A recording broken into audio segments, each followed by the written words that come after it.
Everyone says that rentals are the key to retirement, but with today's crazy high prices and even crazier high interest rates, we need to see, does the math still math? Or are you just buying yourself a second job that doesn't even really pay you the way that you really want it to? And I built a $1 million Section 8 rental portfolio in just 2 years to create real cash flow and a 95% passive income business. And I'm going to show you how to figure out the exact number of rentals you need in order to retire. And surprise, surprise, it's a lot smaller than you think. So in this video, I'll walk you through the simple formula, the 3 retirement levels you can aim for in order to retire, and a real number breakdown using Section 8 rent specifically, so you know exactly how many properties you actually need in order to hit your goals. If you want an easy way to actually calculate your specific numbers based on your real life scenario, I actually built a rentals to retirement calculator that you can get access to in the description box below.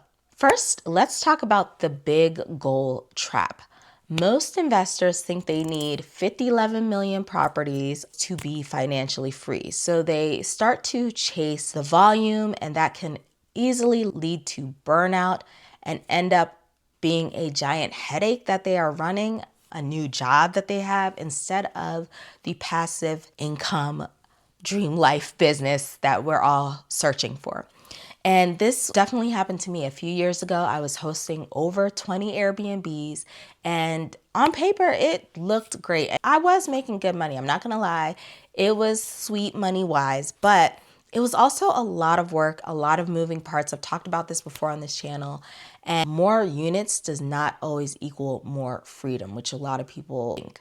More units can oftentimes equal more problems that you have to solve, more turnover, more management, and possibly more stress. So you want to do things strategically. And the investors that I have seen retiring early from real estate are the ones with focused portfolios. And specifically with Section 8, I even know one investor who has a Section 8 tenant on one of his properties that has been in his rental so long that they officially paid off his mortgage. That tenant has been there long enough to pay off his mortgage. That is a mortgage-free property that he has that is completely cash flowing for him.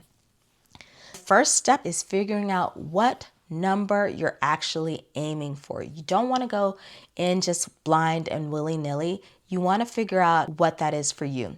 What your financial independence number is, the 3 levels to financial independence, and which one you're going to choose. People often skip this step and just start buying properties. And then they wake up 5 years later with 10, maybe 5 rentals. And they still have no idea if they can actually quit their jobs because they didn't buy strategically. So your financial independence number is the point where your rental income covers your personal expenses. It's really that simple. When your Section 8 rent check pays your bills, you are free.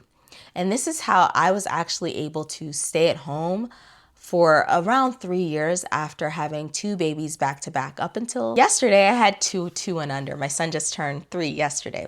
But there are actually 3 levels to financial independence that you can aim for, depending on how far you want to go. The first is going to be lean FI.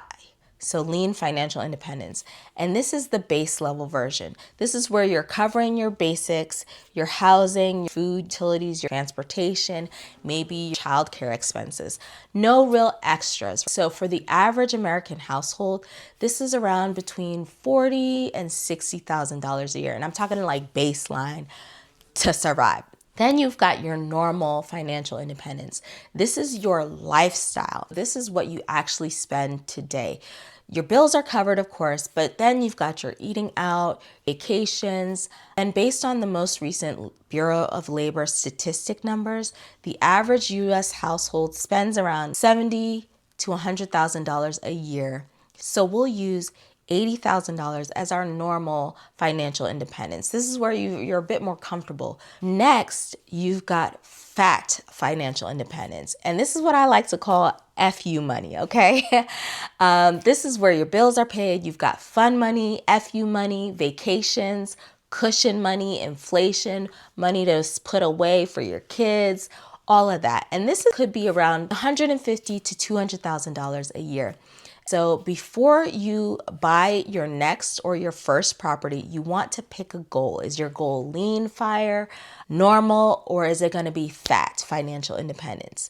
And this is going to determine how many rentals and how many Section 8 rentals specifically you need. So I'm just curious, drop your financial independence number and whether you want to do lean, normal, or fat, FU, in the comments below. Now let's talk about the most important formula in rental investing. So most people will look at the gross rent that they're getting and think that, oh, I'm getting paid $2,500 a month. Sweet, we rich, bish. But they're not accounting for property taxes that might hit, having to do repairs like replacing a water heater, or even when the tenant moves out and you've got vacancy for 2 months. Now suddenly that $2,500 a month isn't what you really thought it was if you didn't plan correctly. The number you actually want to care about is cash flow. That is just a simple way of saying what's left in your pocket after the property pays all of its own bills. So let's say your local housing authority is paying you $2,000 a month for a 3-bedroom in your area. You have to subtract everything else it costs to actually maintain and run this property. Your property taxes, your insurance, any property management, vacancy. For our example Section 8 rental, that's going to run you around $800 a month in total expenses. So if the rent is $2,000 minus $800 in expenses, that's about $2,800 a month left over, and you multiply that by 12, you're at $14,400 a year per property. But of course, we didn't include the mortgage. So this example is only if your property is paid off. But for many investors, myself included, you probably still have a mortgage on your property. So let's say your mortgage is $800 a month. Now you're down to $400 a month, which is $4,800 a year for the same property. Now that's not bad because you're going to start stacking these over time, and that is just an example. You can have a much higher spread. That's going to be your real cash flow. And once you know that number, the math for how many rentals you actually need, it starts to get really simple. Here's the math. And just so we're clear, the numbers I'm about to show you assume that your properties are paid off with no mortgage. We'll talk about what happens when you still have a mortgage in the next section. So using the $14,400 a year in cash flow on your paid off property, for lean FIRE at $40,000 a year, you would need 3 paid off Section 8 rentals. Just 3. That is it. So if you're actually buying these properties cash, you can do this pretty quickly. And there are different strategies to buy cash that we can talk about in another video. But this is how you can get started. For normal financial independence at around $80,000 a year, you're going to need 6 paid off Section 8 rentals. 6 properties is going to replace the average American salary pretty much forever. And for FAT or FU financial independence at $150,000 a year, you're going to need around 11 paid off Section 8 rentals. Now, here's the part I want you to get really excited about. Those 6 properties at around $200,000 each, that's a $1.2 million portfolio, and you can become a millionaire with just 6 Section 8 rentals. You can do this with even less if you are in an area where home values are already higher or they are appreciating very fast. The key lesson here is that you can, but don't need a big and bad rental empire. You can have a small and mighty, strategically focused, paid off Section 8 rental portfolio and just pick your level, run the math, and work backwards towards your goal.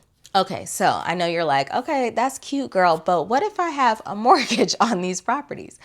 So let's say that same rental has an $800 a month mortgage payment. Your cash flow is going to go from $1,200 down to $400 a month per property. So again, that's $4,800 a year instead of $14,400. Mind you, this is just an example.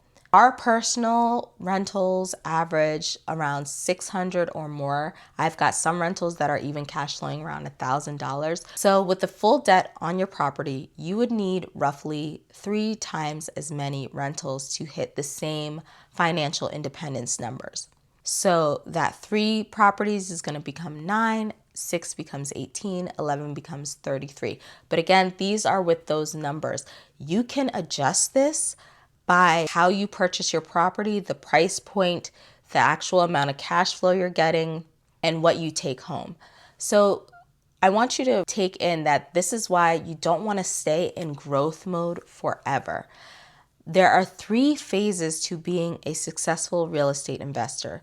The starter phase, and this is where you're just getting your first deal done. The wealth builder phase, which is where I pretty much am. This is where you use leverage like your home equity, lines of credit, things like that, etc., to actually grow your rental portfolio. And then the harvester phase. This is the end goal. This is where we all want to be, because this is where you've got the paid off rentals and you are living completely off that income, and it's pretty much almost 100% pure cash flow. If you want to see the entire strategy that we use to build our $1 million Section 8 rental portfolio in just 2 years, I put together an automated Section 8 landlord blueprint that you can access in the description box below. It breaks down how we're building our FU money goal, how we get amazing Section 8 tenants and avoid the bad Section 8 horror stories that you often hear, and exactly how we get higher than average rent checks every single month on autopilot. So now that you've figured out how many rentals you need in order to retire at your chosen financial independence level, go ahead and check out this next video here, because once you add the 2 together, you are going to be even further along on your financial independence, financial freedom, and real estate investing journey. See you there.